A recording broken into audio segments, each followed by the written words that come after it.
Mereka ditangkap polisi di 3 kecamatan di wilayah Lahat, yakni Kecamatan Kota Agung, Kecamatan Merapi Timur, serta Kecamatan Kota Lahat. Dari tangan para tersangka, polisi mengamankan barang bukti narkoba sebanyak 300 gram ganja, 9,4 gram sabu, 5 butir pil ekstasi, serta 1 buah timbangan digital. Wakapolres Lahat, Kompol Ernawan mengatakan, sebagian tersangka yang diamankan merupakan pemain lama kasus narkoba dan sebagian lainnya merupakan pemain baru.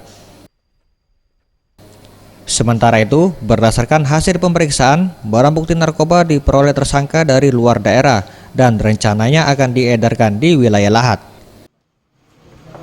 Untuk saat ini perkembangan hasil penyidikan, barang-barang berasal dari luar Lahat. Dari luar Lahat, ya. Untuk diedarkan di Kabupaten Ya, dari Lahat.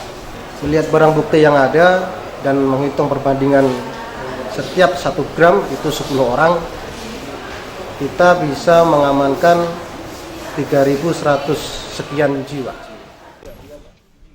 Akibat perbuatannya, para tersangka akan dijerat pasal 111, 112, dan 114 Undang-Undang Nomor 35 Tahun 2009 tentang narkotika dengan ancaman hukuman maksimal seumur hidup. Zulfikri, Sriwijaya TV.